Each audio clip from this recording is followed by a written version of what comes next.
إبراهيم إنك حميد مجيد. أما بعد فإن خير الحديث كتاب الله وخير الهدي هدي محمد صلى الله عليه وسلم وشر الأمور محدثاتها وكل محدثة بدعة وكل بدعة ضلالة. أيها الناس أوصيكم عباد الله وإياي أولا بتقوى الله. أعوذ بالله من الشيطان الرجيم. بسم الله الرحمن الرحيم. إن الله يأمر بالعدل والإحسان وإيتاء ذي القربى وينهى عن الفحشاء والمنكر والبغي يعظكم لعلكم تذكرون. സമാദരണീയരായ സത്യവിശ്വാസികളെ, മാന്യ സത്യവിശ്വാസിനികളെ, അള്ളാഹുവിൻ്റെ വിധിവിലക്കുകൾ ജീവിതത്തിൽ പകർത്തിയും അവൻ്റെ ഇഷ്ടവും അനിഷ്ടവും മാനിച്ചും ധർമ്മനിഷ്ഠയോടെ ജീവിതം മുന്നോട്ട് നയിക്കാൻ മുസ്ലിങ്ങളെന്ന നിലക്ക് നാം ഓരോരുത്തരും ശ്രദ്ധിക്കേണ്ടതാണെന്ന് എന്നോടെന്ന പോലെ നിങ്ങളോടും ഞാൻ ആദ്യമേ ഉണർത്തുകയും തഖ്വ കൊണ്ട് വസിയ്യത്ത് ചെയ്യുകയും ചെയ്യുന്നു.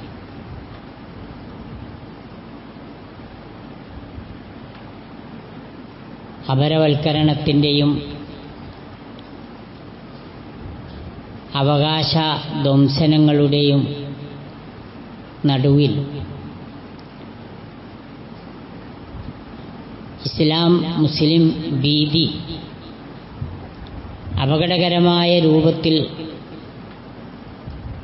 തൽപരകക്ഷികൾ പ്രചരിപ്പിച്ചുകൊണ്ടിരിക്കുമ്പോൾ അതിനെ നേരിടാൻ വിശ്വാസികൾ സ്വീകരിക്കേണ്ട മാർഗം യഥാർത്ഥ വിശ്വാസിയുടെ ഗുണഗണങ്ങൾ പഠിച്ചറിഞ്ഞ് അവ ജീവിതത്തിൽ പകർത്തുക, ഇസ്ലാം പഠിപ്പിക്കുന്ന സ്വഭാവ പെരുമാറ്റ മര്യാദകൾ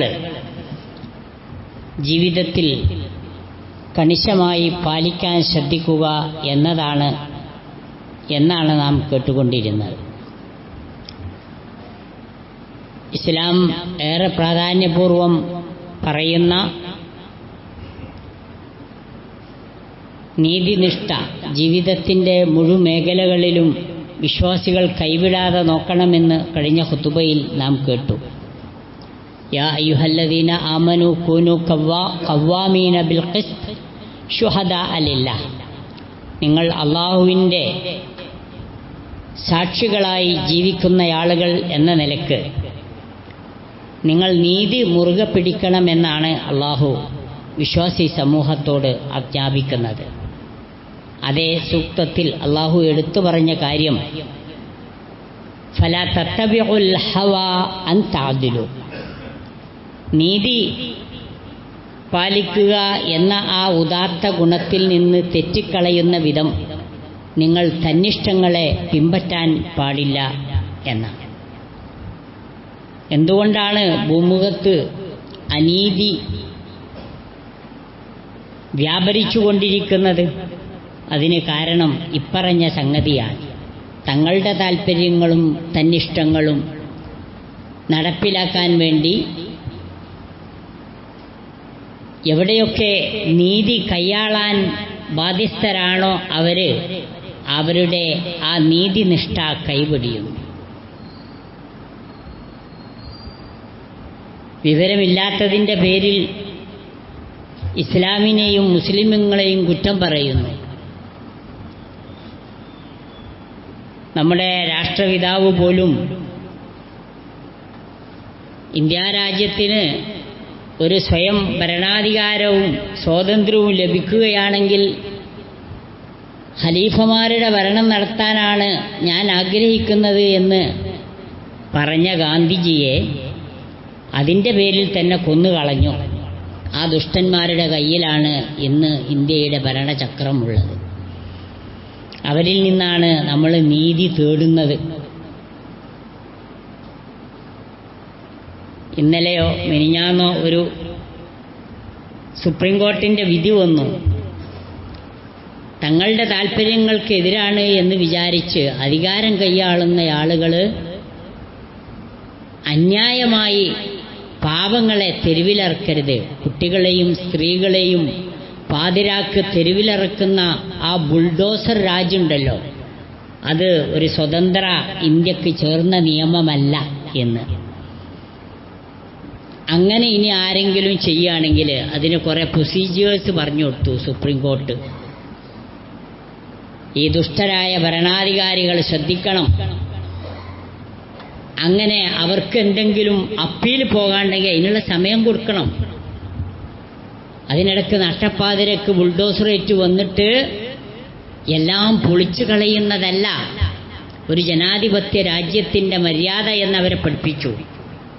അഥവാ ഉദ്യോഗസ്ഥന്മാർ ഇത്തരം ഭരണാധികാരികളുടെ മുഷ്കിന് വിധേയരായിട്ട് ഇത്തരം ഹീന പ്രവൃത്തികൾ ചെയ്യുകയാണെങ്കിൽ അവരിൽ നിന്ന് അതിൻ്റെ നഷ്ടപരിഹാരം ഈടാക്കണം. അവർ അത് പുതുക്കി പണിതു കൊടുക്കണം. ഇത് ചെയ്യുമ്പോൾ ഇത് ക്യാമറ കണ്ണുകളിൽ പതിയണം എന്നും നിർബന്ധം പിടിച്ചു നോക്കണം നിങ്ങൾ. ഈ ആൾക്കാർക്ക് എങ്ങനെയാണ് ഖലീഫമാരെ പറ്റുക? കേന്ദ്രത്തിലായാലും കേരളത്തിലായാലും എല്ലാം ഒരേ തൂവൽ പക്ഷികളെപ്പോലെയാണ് പലപ്പോഴും പല വിദണ്ഡമായ വാദങ്ങളും ഉന്നയിച്ചു കൊണ്ടിരിക്കുന്നത്. നമുക്കറിയാം, ഉമർ ഇബ്നു അബ്ദുൽ അസീസ് റളിയല്ലാഹു അൻഹുവിൻ്റെ കാലത്ത് ഈജിപ്തിലെ ജീസയിൽ നിന്ന് ഒരു അടിമപ്പെണ്ണിൻ്റെ പരാതി. ചരിത്രത്തിൽ അവരുടെ പേര് ഫർത്തൂന എന്നാണ്. ഫർത്തൂനത്തു സൗദ. അവൾ മുസ്ലിമത്താണോ അല്ലേ എന്നറിയില്ല. ഏതായാലും അവര് ഇസ്ലാമിക ഭരണത്തിന് കീഴിൽ ജീവിക്കുന്ന ഒരു സ്ത്രീയാണ്. അതുകൊണ്ട് അവിടുന്ന് ഒരു കത്ത് വന്നു. ഞാനൊരു സാധുവായ സ്ത്രീയാണ്, എനിക്ക് കുറച്ച് കോഴികളുണ്ട്, കോഴി വളർത്തലാണ് എൻ്റെ ജോലി. പക്ഷേ എൻ്റെ ആ കോഴി വളർത്തലിന് ഇപ്പോൾ തടസ്സം സൃഷ്ടിക്കുന്ന രൂപത്തിൽ ചുറ്റുമതിൽ പൊളിഞ്ഞു പോയിട്ടുണ്ട്. അതുകൊണ്ട് ആ ചുറ്റുമതിൽ നന്നാക്കാതെ എനിക്ക് എൻ്റെ ഈ ഉപജീവനം മുന്നോട്ട് കൊണ്ടുപോകാൻ സാധ്യമല്ല എന്ന് പറഞ്ഞിട്ടാണ് കത്ത് വന്നത്. കത്ത് കിട്ടിയ ഉടനെ ഫർത്തൂനത്തു സൗദാവിൻ്റെ കത്തിന് മറുപടി ഉമർ ഇബ്നു അബ്ദുൽ അസീസ് റളിയല്ലാഹു അൻഹു എഴുതുകയാണ് അവിടുത്തെ ഗവർണർക്ക്. അതിൽ ആവശ്യപ്പെട്ടത്, ഇന്നാലിന്ന സ്ഥലത്ത് താമസിക്കുന്ന ഫർത്തൂനത്തു സൗദാവിൻ്റെ ഒരു പരാതി കിട്ടിയിട്ടുണ്ട്. അവർ ജീവിക്കുന്നത് കോഴികളെ വളർത്തിയിട്ടാണ്. ഇപ്പോൾ കള്ളന്മാരും കുറുക്കന്മാരുമൊക്കെ മതിൽ പൊളിഞ്ഞതുകൊണ്ട് അവിടെ വന്നിട്ട് കോഴിമോഷണം നടത്തുന്നത് പതിവായിട്ടുണ്ട്. അതുകൊണ്ട് എത്രയും പെട്ടെന്ന് ഈ ലെറ്റർ കിട്ടുന്ന മാത്രയിൽ അവരുടെ ചുറ്റുമതിൽ നന്നാക്കി കൊടുക്കണം. അതാണ് ഖലീഫമാരെ ചരിത്രം. ഇവർ ചെയ്യുന്നതിലുള്ള മതിൽ മുഴുവൻ പൊളിച്ചുക. അത് പള്ളിയായാലും വേണ്ടിയില്ല, വീടായാലും വേണ്ടിയില്ല. ആ ബുൾഡോസർ രാജാണ് ഇവിടെ നടപ്പിലാക്കിക്കൊണ്ടിരിക്കുന്നത്. ഇവരാണ് ഖലീഫമാരുടെ ഭരണത്തെ ഭയപ്പെടുന്നത്. അത്രമാത്രം അനീതിയുടെ കൂത്തരങ്ങാണ് ജനാധിപത്യത്തിൻ്റെ പേരിൽ നമ്മളുടെ നാട്ടിൽ നടന്നുകൊണ്ടിരിക്കുന്നത് എന്നർത്ഥം. കോഴവിവാദം പല രൂപത്തിൽ കത്തുന്നുണ്ട്.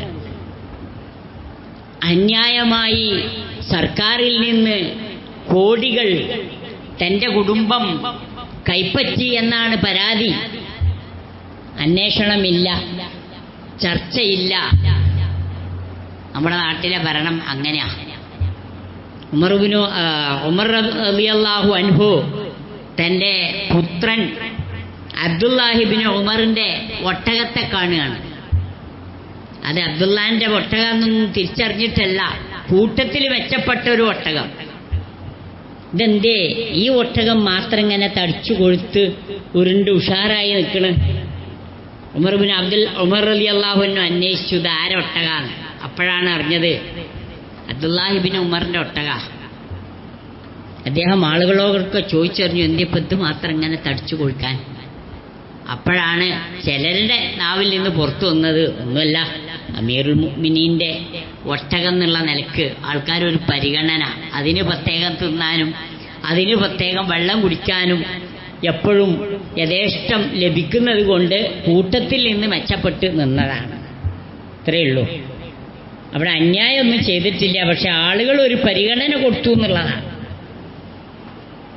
അബ്ദുള്ളനെ വിളിച്ചു ഉമറുൽ ഫാറൂഖ് റളിയല്ലാഹു അൻഹു. എന്നിട്ട് പറഞ്ഞു, എൻ്റെ ഒട്ടകാണല്ലോ ഇങ്ങനെ തടിച്ചു കൊഴുത്ത് കാണുന്നത്, അതുകൊണ്ട് ഒരു കാര്യം ചെയ്യുക, മോന് ഈ ഒട്ടകത്തെ വിറ്റിട്ട് സാധാരണ മറ്റു ഒട്ടകങ്ങൾക്ക് കിട്ടുന്ന വില മോനെടുത്തോ, അധികം കിട്ടുന്ന പൈസ ഉണ്ടല്ലോ അത് ബൈത്തുൽ മാലിലേക്ക് അടച്ചോളണം.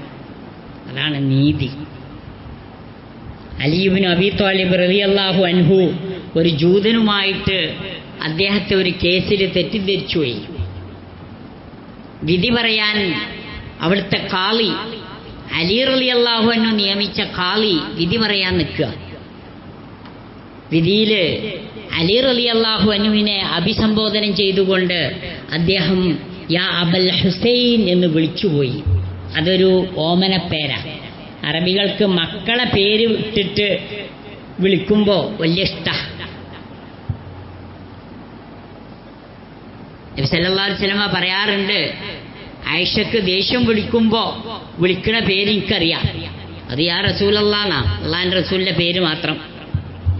അതേ സമയത്ത് നല്ല ഇഷ്ടമുണ്ടാവുമ്പോൾ റസൂലിനെ വിളിച്ചത് യാ അബൽ ഖാസിം എന്നാണ്. അങ്ങനെ ഒരു മോനുണ്ടായിരുന്നു, മരിച്ചുപോയതാ. ആ മോന്റെ ബാപ്പ എന്നുള്ള പേരിൽ അബുൽ ഖാസിം എന്ന് വിളിക്കുമ്പോൾ അത് ഭയങ്കര ഇഷ്ടം കൊണ്ടുള്ള വിളിയാണ് എന്ന് എനിക്കറിയാം. അങ്ങനെ മക്കളെ പേര് ചേർത്തിട്ട് വിളിക്കുമ്പോൾ അറബികൾക്ക് വലിയ ഇഷ്ടമാണ്. അതൊരു കുഞ്ഞത്ത് അഥവാ ഒരു ഓമനപ്പേരായിട്ടാണ് അറിയപ്പെടുന്നത്. ആ ഓമനപ്പേരാ വിളിച്ചത്. വിധി പറയുന്ന കാളി യാ അബൽ ഹുസൈൻ എന്ന്. ഉടനെ അലി റളിയല്ലാഹു അൻഹു തിരുത്തി, നിങ്ങളൊരു നീതി നടപ്പിലാക്കേണ്ട ജഡ്ജാ, ഖാലിയ. നിങ്ങൾ ആ എതിർപക്ഷത്ത് നിൽക്കുന്ന യഹൂദിയായ മനുഷ്യനെ പേര് വിളിച്ചപ്പോ എന്നെ ഓമനപ്പേരിലാണ് വിളിച്ചത്, അതൊരിക്കലും പാടില്ല, അയാൾ തെറ്റിദ്ധരിക്കും, ആ വിധിയിൽ അനീതി കടന്നേക്കുമോ എന്ന് തെറ്റിദ്ധരിക്കും, തിരുത്തണം. എത്രയെത്ര കഥകള്. അന്യായമായ ഒരു പെരുമാറ്റം കുടുംബത്തിലുണ്ടാകരുത്. അനീതി നിറഞ്ഞ ഒരു പെരുമാറ്റം ഒരു വിശ്വാസിയിൽ നിന്ന് സമൂഹത്തിലുണ്ടാകരുത്. ജീവിതത്തിൻ്റെ എല്ലാ തലങ്ങളിലും ഈ അതില് നിലനിൽക്കണമെന്നാണ്. അതിമ തന്നെയാണ് ഈ ഭൂമിനെ നിലനിൽക്കുന്നത്. അതിൻ്റെ ബാലൻസാണ് ആ ഖിസ്ത്, നീതി. നമ്മളെ തുലാസിന് അറബി പറയുന്ന പേര് ഖിസ്തോസ് എന്നാണ്. ഖുർആൻ പറയുന്നുണ്ട്, വസിനു ബിൽ ഖിസ്തോസിൽ മുസ്തഖീം, ചൊവ്വായ തുലാസിലേ തൂക്കാവൂ. എന്തെല്ലാം കൃത്രിമത്വം കാണിക്കാറുണ്ട്. തുലാസുമ്മല് പാടില്ല. ആ അതിലും ഖിസ്തും ഏറെ ബന്ധമുള്ള പദങ്ങളാണ്. അങ്ങനെയാകണം ജീവിതത്തിൻ്റെ എല്ലാ രംഗത്തും നീതി കാത്തുകൊണ്ടാകണം വിശ്വാസി ജീവിക്കേണ്ടത്. വിശുദ്ധ ഖുർആനിലെ 16-ാം അധ്യായം സൂറത്തു നഹ്ലിലെ 90-ാമത്തെ ആയത്താണ് ഓതിക്കേൾപ്പിച്ച് പലപ്പോഴായി നമ്മൾ കേൾക്കാറുള്ള ഒരു ആയത്ത്. ഒരു പക്ഷേ നമുക്കൊക്കെ കാണാതെ നിശ്ചയമുള്ള ഒരു ആയത്ത്. അറബി ഖുത്ബ നടത്തുന്നവർ അവരുടെ ഖുത്ബ അവസാനിപ്പിക്കുന്നത് ഈ ആയത്ത് വെച്ചിട്ടാണ്. ഈ ആയത്തിൻ്റെ സവിശേഷത എന്താന്ന് ചോദിച്ചാൽ, ഈ ആയത്തിൽ ഒരു വിശ്വാസി സമൂഹത്തിന് ഉണ്ടാകേണ്ട പ്രധാനപ്പെട്ട 3 ഗുണങ്ങൾ പറഞ്ഞിട്ടുണ്ട്. ഒരിക്കലും ഉണ്ടാകാൻ പാടില്ലാത്ത ദുർഗുണങ്ങളും അതിൽ പറഞ്ഞിട്ടുണ്ട്. ഏതാണ് ആയത്ത്? ഇന്നല്ലാഹ യഅ്മുറു ബിൽ അദ്ലി വൽ ഇഹ്സാൻ وإيتاء ذي القربى وينهى عن الفحشاء والمنكر والبغي يعظكم لعلكم تذكرون. ഇന്നല്ലാഹ് നിശ്ചയം അല്ലാഹു സുബ്ഹാനഹു വ തആല യഉമുറു വിശ്വാസിയോട് കൽപ്പിക്കുന്നത് ബിൽ അദ്ൽ നീതി നടപ്പിലാക്കണം എന്നുള്ളതാണ്. വൽ ഇഹ്സാൻ അതിലിനോട് ചേർത്തി പറഞ്ഞ മറ്റൊരു സുപ്രധാന ഗുണമാണ് ഇഹ്സാൻ. വിശ്വാസി സമൂഹം ഒരിക്കലും കൈവടിയാൻ പാടില്ലാത്ത സൽഗുണം ഇഹ്സാൻ ജീവിതത്തിൽ ഉണ്ടാകണമെന്നും ഇതിൽ ഖുർബ അടുത്ത ബന്ധുക്കൾക്ക് തന്നാലാവുന്ന സഹായം നൽകണമെന്നും അല്ലാഹു സുബ്ഹാനഹു വ തആല കൽപ്പിച്ചിരിക്കുന്നു. ഒരു ഉത്തമ സമൂഹത്തിൻ്റെ ജീവസുറ്റ സമൂഹത്തിൻ്റെ നല്ല ഗുണഗണങ്ങളാണ് ഈ പറഞ്ഞത്. അവിടെ പ്രശ്നങ്ങൾ വളരെയധികം ലഘൂകരിക്കപ്പെടും. അതിലുണ്ടെങ്കിൽ ഇഹ്സാനുണ്ടെങ്കിൽ അതുപോലെ തന്നെ ഓരോരുത്തരും അവരവരുടെ ബന്ധുക്കളോട് പരമാവധി നല്ല നിലയിൽ വർത്തിക്കുന്നുണ്ടെങ്കിൽ ഇത് മൂന്നും വളരെ സുപ്രധാനമായ ഗുണങ്ങളാണ്. ഉണ്ടാകാൻ പാടില്ലാത്ത ദുർഗുണങ്ങളും അവിടെ തന്നെ പഠിപ്പിച്ചു. അതെന്താ? വയൻഹാ അനിൽ ഫഹ്ശാഇ വൽ മുൻകരി വൽ ബഗ്യ്. അല്ലാഹു സുബ്ഹാനഹു വ തആല നിങ്ങൾക്ക് വിലക്കുന്ന ചില ദുർഗുണങ്ങൾ, ഒന്ന് മ്ലേച്ഛമായ സ്വഭാവങ്ങൾ, ദുരാചാരങ്ങൾ, നിഷിദ്ധമായ കാര്യങ്ങൾ, അതുപോലെ തന്നെ വൽ ബഗ്യ് അതിക്രമങ്ങൾ. ഇത് ഒട്ടും വിശ്വാസിയുടെ ജീവിതത്തിൽ ഉണ്ടാകാൻ പാടില്ല. യഅ്ളുക്കും അല്ലാഹു സുബ്ഹാനഹു വ തആല നിങ്ങളെ ഉപദേശിക്കുകയാണ്. ലഅല്ലക്കും തദക്കറൂൻ നിങ്ങൾ ഉത്ബുദ്ധരാകാൻ വേണ്ടി. മുഹമ്മദ് മുസ്തഫ സല്ലല്ലാഹു അലൈഹി വസല്ലമയുടെ പ്രബോധന പ്രവർത്തനങ്ങളെക്കുറിച്ച് കേട്ടറിഞ്ഞ മലമുകളിൽ താമസിക്കുന്ന, മലമ്പ്രദേശത്ത് താമസിക്കുന്ന അഖ്സമു സ്വൈഫി എന്ന് പറയുന്ന യോഗ്യനായ നല്ല ഒരു മനുഷ്യൻ പ്രവാചകനെ കാണാൻ കൊതിക്കുകയാണ്. പ്രായമുണ്ട് അദ്ദേഹത്തിന്. മക്കളോട് പറഞ്ഞു, ഞാനൊന്ന് മുഹമ്മദിനെ കണ്ടും കേട്ടും വരാം, എനിക്കതേക്കുറിച്ച് വല്ലാത്തൊരു ഒരു ഒരു ജിജ്ഞാസയുണ്ട്, എന്തൊക്കെ പറയുന്നു, പഠിപ്പിക്കുന്നു, എന്താണ് ഇസ്ലാം എന്നറിയാൻ. മക്കൾ പറഞ്ഞു, നിങ്ങൾ പോണ്ട, ഞങ്ങൾ പോയിക്കോളാം, നിങ്ങളെ കൊണ്ട് പോകാൻ കഴിയില്ല. അങ്ങനെ അവർ പോയിട്ട് പ്രവാചകനെ കണ്ടു, കേട്ടു. അവർ കേട്ടത് ഈ ആയത്ത. കേട്ട മാത്രയിൽ തന്നെ ഇവർ വല്ലാതെ സാഗൂതം ശ്രദ്ധിച്ചു ആ സൂക്തങ്ങൾ. എന്നിട്ട് പറഞ്ഞു, ഇത് അഖ്സമുസൈഫിന്റെ ആളുകളായിട്ടാണ് ഞങ്ങൾ വന്നിട്ടുള്ളത്. കേട്ടിട്ടുണ്ടാവുമല്ലോ അഖ്സമുസൈഫിയെ. നല്ല അറബികളുടെ കൂട്ടത്തിലെ തത്വജ്ഞാനിയാണ് അദ്ദേഹം. അതുകൊണ്ട് ഞങ്ങൾക്ക് അദ്ദേഹത്തെ പോയി ഇത് കേൾപ്പിക്കണം. അതുകൊണ്ട് ഒന്നും കൂടെ ഒന്ന് ആവർത്തിച്ച് പറഞ്ഞു തരണം. അവരത് ആവർത്തിച്ചു കൊടുത്തു. പ്രവാചകനെ പരിചയപ്പെട്ടു. ഈ സൂക്തം ആവർത്തിച്ചു കേട്ടു. ഈ സൂക്തത്തിൻ്റെ ഒരു പ്രകാശത്തിലാണ് അവർ പിന്നീട് മല കയറുന്നത്. സമുസൈഫി ഇത് കേട്ട മാത്രയിൽ പറഞ്ഞു, തീർച്ചയായും ഇത് ദൈവീക വചനങ്ങളാണ്. നിങ്ങളെല്ലാവരും മക്കള് ഇത് കാണാതെ പഠിക്കണം. നിങ്ങൾ അദ്ദേഹത്തിൻ്റെ തറവാടിനെ കുറിച്ച് ചോദിച്ചറിഞ്ഞു. അദ്ദേഹം തറവാട്ടിലൊന്നും വലിയ കാര്യമില്ല എന്ന് പറഞ്ഞു. ശരിയാണ്. പക്ഷേ ആ തറവാടോ ഏറ്റവും സമുന്നതമായ തറവാട്ടിലാണ് മുഹമ്മദ് എന്ന് പറയുന്ന പ്രവാചകൻ പിറന്നിട്ടുള്ളത് എന്നും അറിയാൻ കഴിഞ്ഞു. അതുകൊണ്ട് നിങ്ങൾ ഒരു കാര്യം ചെയ്യണം. ഈ ഖുർആൻ പഠിപ്പിക്കുന്ന ഈ മഹത്തായ സ്വഭാവങ്ങൾ നിങ്ങൾ ഉൾക്കൊള്ളാൻ നിങ്ങൾക്ക് സാധിക്കണം. ഖുർആൻ ഉണ്ടാകാൻ പാടില്ല എന്ന് പറഞ്ഞ ഈ മോശപ്പെട്ട ഗുണങ്ങൾ ഒഴിവാക്കാനും നിങ്ങൾ തയ്യാറാകണം. ആ പ്രസ്താവനയുടെ അവസാനത്തിൽ അദ്ദേഹം പറഞ്ഞത് ഫക്കൂനു ഫി ഹാദൽ അംരി റൂസ, ഈ വിഷയം നടപ്പിലാക്കുന്ന കാര്യത്തിൽ, ഇത് പ്രാവർത്തികമാക്കുന്ന വിഷയത്തിൽ നിങ്ങൾ തലകളായി മാറണം, അതിൻ്റെ പ്രധാനികളായി മാറണം, റഇസായി മാറണം. വലാ തകൂനു ഫീഹി അദ്നാബ, ഒരിക്കലും നിങ്ങൾ ഇതിൻ്റെ വാലായി മാറാൻ പാടില്ല. ഇതാണ് ഇസ്ലാമിൻ്റെ സൗന്ദര്യവും ഇസ്ലാമിൻ്റെ ആ പഠിപ്പിക്കുന്ന സവിശേഷമായ സ്വഭാവ ഗുണങ്ങളും എന്ന് നമ്മൾ തിരിച്ചറിയണം. ഒരുപാട് സംഭവങ്ങൾ നമ്മൾ കേട്ടതായതുകൊണ്ട് ആവർത്തിക്കേണ്ടതില്ല. എവിടെയും അതിലും ഇഹ്സാനും മുന്തി നിൽക്കണമെന്നാണ് ഖുർആനിൻ്റെ ആഹ്വാനം. അറബി കവിയായ അബുൽ ഫതഹ് അൽ ബുസ്തി അദ്ദേഹത്തിൻ്റെ കവിതയിൽ ഇതിൻ്റെ മാഹാത്മ്യം എടുത്തു പറയുന്നുണ്ട്. സിയാദത്തുൽ മർഇ ഫീ ദുനിയാഹു നുഖ്സാനു വരിബ്ഹുഹു ഗൈറ മഹ്ലിൽ ഖൈരി ഖുസ്റാനു. ഒരു മനുഷ്യന് ദുനിയാവിൽ ഒരുപാട് നേട്ടങ്ങൾ ഉണ്ടാക്കാൻ കഴിയാന്ന് പറയുന്നത് പലപ്പോഴും അത് അവന് ദോഷമായി ഭവിക്കുന്ന കാര്യങ്ങളായി മാറാറുണ്ട്. എന്നാൽ അവന് എപ്പോഴും ലാഭം കൊയ്യാൻ പറ്റുക ഖൈറായ മാർഗത്തിൽ അവൻ്റെ നേട്ടങ്ങളെ എങ്ങനെ ഉപയോഗിച്ചു അതിനനുസരിച്ചാണ്. أحسن إلى الناس تستعبد قلوبهم فطالما استعبد الإنسان إحسان. അതുകൊണ്ട് ആവുന്നത്ര മനുഷ്യർക്ക് നീ നന്മ ചെയ്യാൻ തയ്യാറാകണം. ആ നന്മ മൂലം പലർക്കും പല മനുഷ്യന്മാരുടെയും ഹൃദയം കൈയടക്കാനായിട്ടുണ്ട്.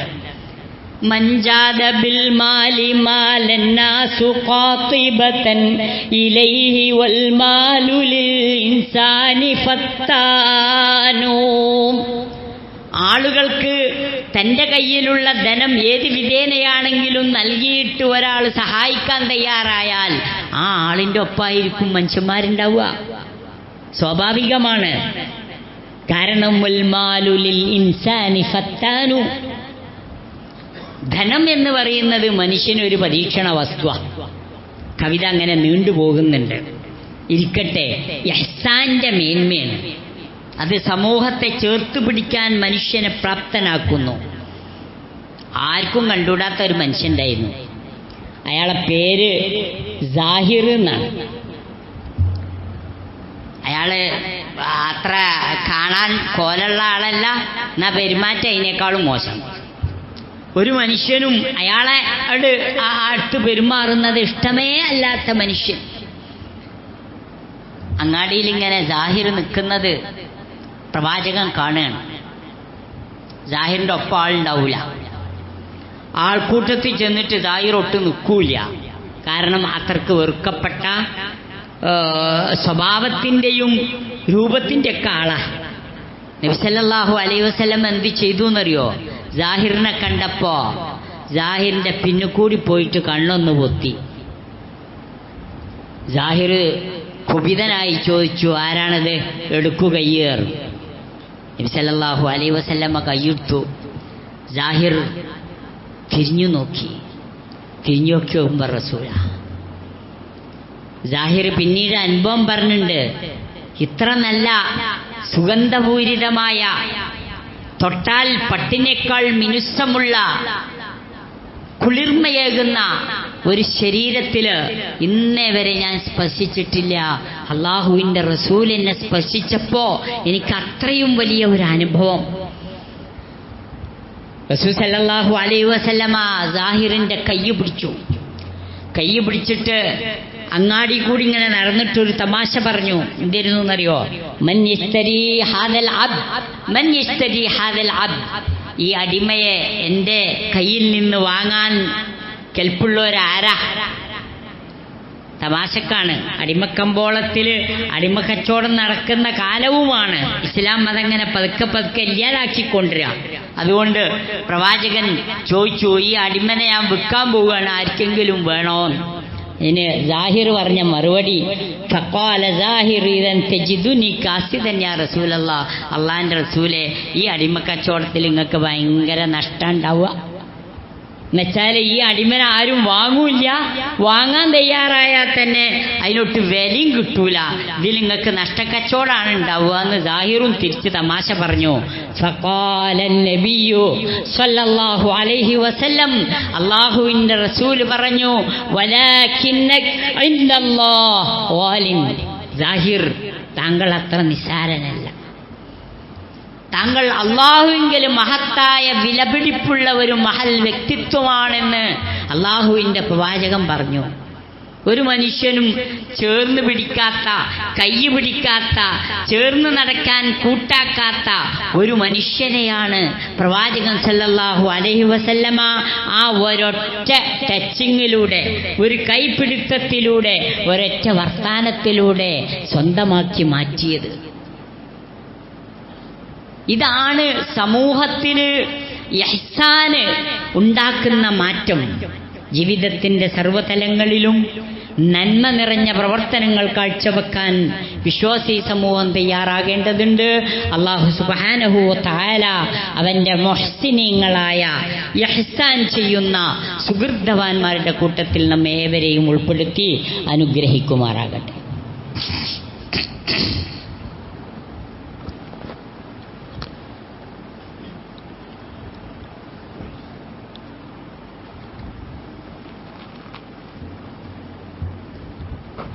അൽഹംദുലില്ലാഹ് അൽഹംദുലില്ലാഹില്ലദീ ഹദാനാ ലിഹാദാ വമാ കുന്നാ ലിനഹ്തദിയ ലൗലാ അൻ ഹദാനല്ലാഹ് വസ്സലാത്തു വസ്സലാമു അലാ റസൂലില്ലാഹ് വഅലാ ആലിഹി വസഹ്ബിഹി അജ്മഈൻ.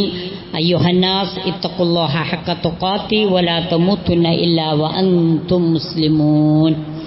അല്ലാഹുവിൻ്റെ വിധിവിലക്കുകൾ മാനിച്ച് അവനെ ഭയപ്പെടുന്ന മുത്തക്കികളായി ജീവിക്കാൻ ശ്രദ്ധിക്കണമെന്ന് എന്നോടെന്ന പോലെ നിങ്ങളോടും ഞാൻ ഒരിക്കൽ കൂടി ഉണർത്തുന്നു, ഉപദേശിക്കുന്നു. കഴിഞ്ഞ വെള്ളിയാഴ്ചക്ക് മുമ്പ് ജുമാ ദിനത്തിൻ്റെ പ്രാധാന്യത്തെക്കുറിച്ച് സൂചിപ്പിച്ചിരുന്നു. ഒന്ന് രണ്ട് കാര്യങ്ങൾ മാത്രമാണ് അന്ന് പരാമർശിക്കാൻ സാധിച്ചത്. ഇമാം മുസ്ലിം ഉദ്ധരിക്കുന്ന ഹദീസ് അബൂ ഹുറൈറ റളിയല്ലാഹു അൻഹു പറയുന്നു, പ്രവാചകൻ സല്ലല്ലാഹു അലൈഹി വസല്ലമ പഠിപ്പിക്കുകയുണ്ടായി, അസ്സലാത്തുൽ ഖംസ് വൽ ജുമുഅ ഇലൽ ജുമുഅ കഫാറത്തുൻ ലിമാ ബൈനഹുൻ മാ ലം തുഗ്ശൽ കബായിർ.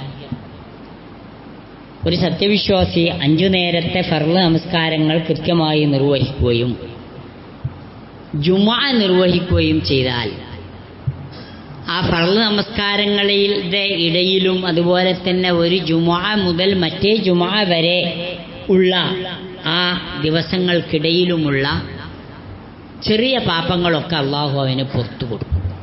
അത് വിശ്വാസികളായ നമുക്ക് കിട്ടുന്ന വലിയ ഒരു അള്ളാഹുവിൽ നിന്നുള്ള ഔദാര്യമാണ്. അത്രമാത്രം പ്രാധാന്യമുണ്ട് ഫർള് നമസ്കാരങ്ങൾക്കും അതുപോലെ തന്നെ ജുമുഅ നമസ്കാരത്തിനുമെന്നർത്ഥം. പ്രവാചകൻ പഠിപ്പിച്ചു, സ്വലാത്തുൽ ഫജ്ർ ജമാഅ യൗമുൽ ജുമുഅ, വെള്ളിയാഴ്ച ദിവസത്തിലെ ആ ഫജ്ർ നമസ്കാരം. ഇബ്നു ഉമർ റളിയല്ലാഹു അൻഹു ആണ് ഹദീസ് റിപ്പോർട്ട് ചെയ്യുന്നത്. അഫ്ളലു സ്വലവാത്ത് ഇൻദല്ലാഹ് സ്വലാത്തു സുബ്ഹ് യൗമുൽ ജുമുഅ ഫീ ജമാഅ. വെള്ളിയാഴ്ച ദിവസത്തിൽ ജമാഅത്തായിട്ട് ഒരാൾക്ക് സുബ്ഹി നിസ്കരിക്കാൻ കഴിഞ്ഞാൽ ഏറ്റവും പ്രധാനപ്പെട്ട ഒരു നമസ്കാരമാണ് അത് എന്ന് പ്രവാചകൻ പഠിപ്പിച്ചു. എല്ലാ സുബ്ഹിയും ജമാഅത്തായിട്ട് തന്നെ നിർവഹിക്കാനാണ് നമ്മൾ ശ്രമിക്കേണ്ടത്.